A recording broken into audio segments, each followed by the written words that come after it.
Okay, I have with me Mr. Eddie Kingston, former national team player and CEO of Play for Peace International Youth Soccer Festival. Welcome. Thank you. Eddie, Yeah. your program is actually going to the climaxing point. How do you feel? I feel thankful. This 2020 has been a crazy year for a lot of people around the world. Football was put on pause for a while, and we, at some point during the year, we weren't sure whether we're going to be able to do it. But as God will have it, we managed to. The country managed to reopen back up, and we managed to host a tournament. And we started off with I think about 40 teams, and we're down now to the last two. So it's a good feeling. It's a good feeling that we didn't have any major injuries, any major problems, and we're here finally to celebrate the final and the appropriate time during Christmas. So I feel really overjoyed. Now that we have reached the final of this tournament, what word do you have for those that actually participated?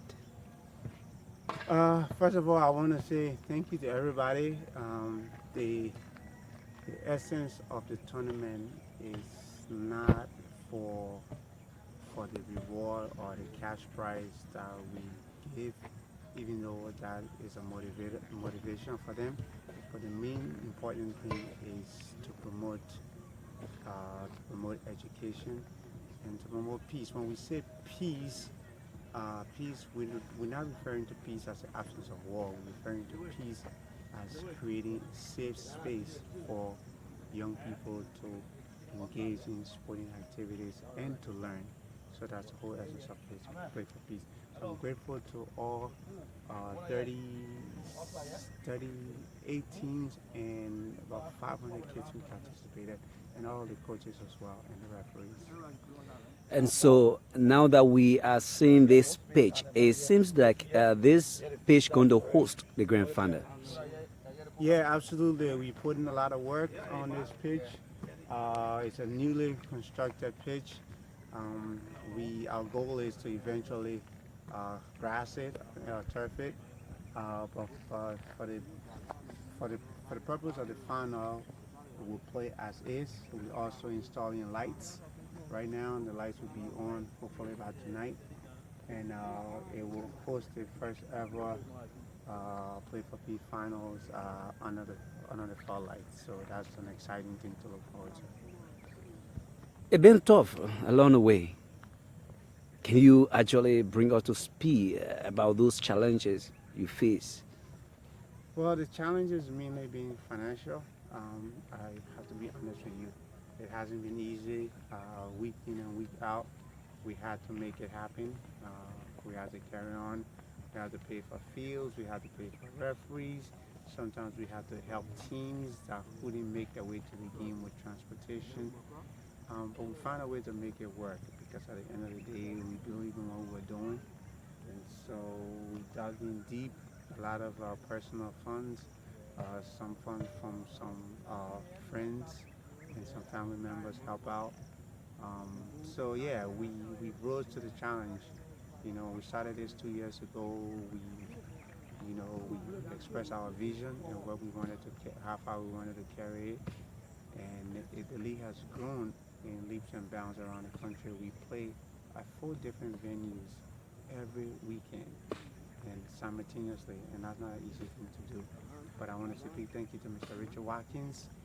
He's been phenomenal. Organizing it is not easy. I think my job is the easier part, just finding the funding.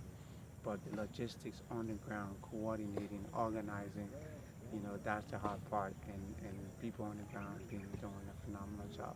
And also the journalists and the press people highlighting it, putting it on Facebook, sharing stuff, bringing attention to what we're doing, and I'm grateful for that.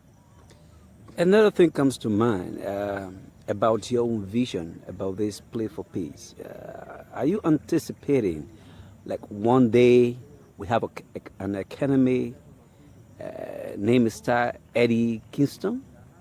No, not really. My goal of doing this was to help academies. So there are existing academies, existing youth teams in Liberia already, and my goal was to be an umbrella where we can bring them all together. Last year we had negotiated successfully to host, to take the champion team and the runners up to Freetown to participate in an international youth tournament, but because of COVID, that plan didn't materialize. But we want to bring exposure to the young players, and so I'm not engaging in.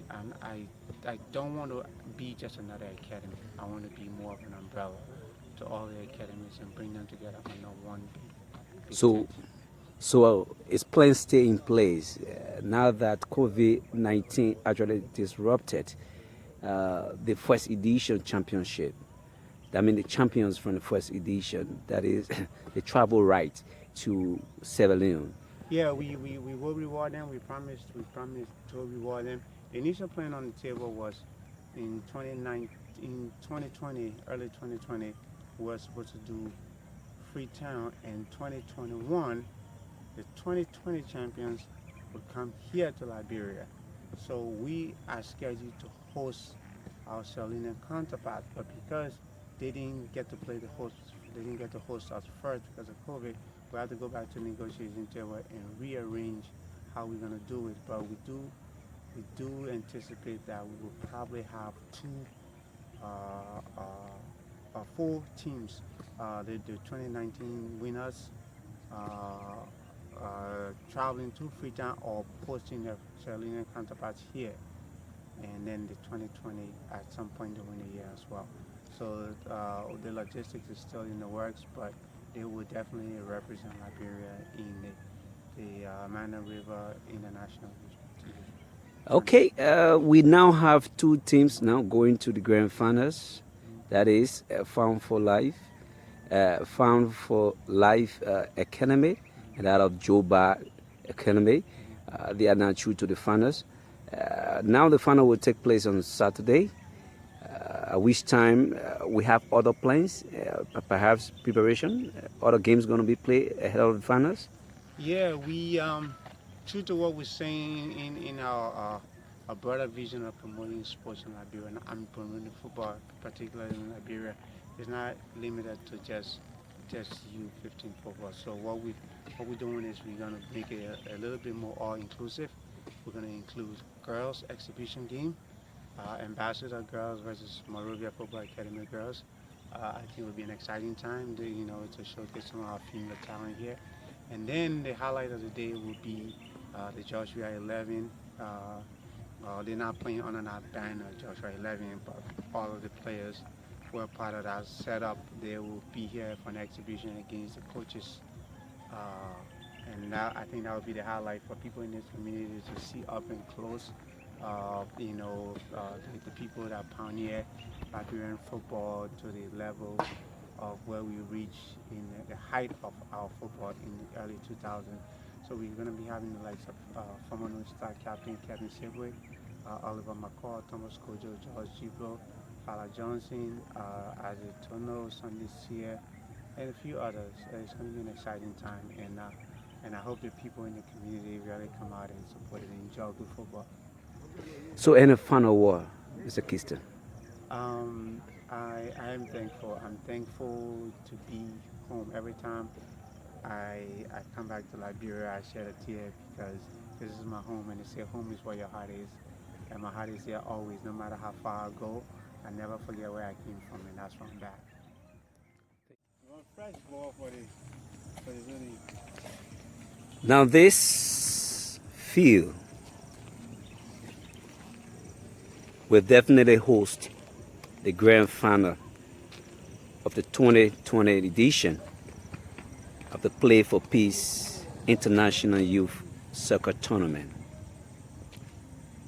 Two teams entered into the finals, and they are Found for Life as well as Joba Football Academy.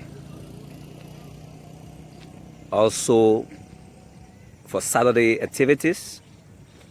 We will also play host to former players of the national team who will definitely go against the coaches as an exhibition match.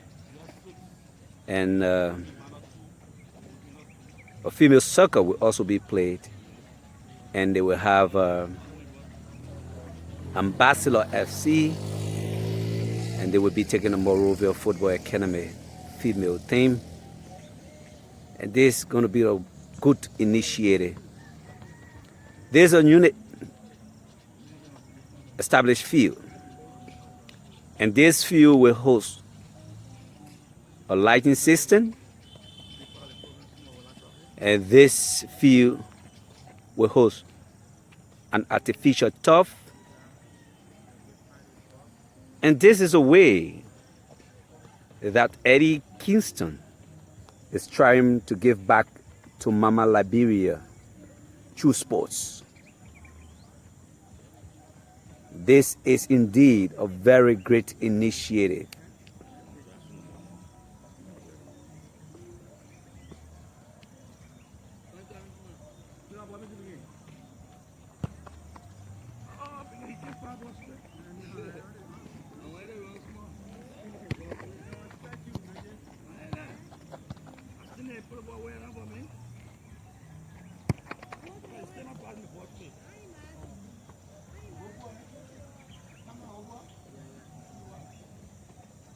This is Augie Image,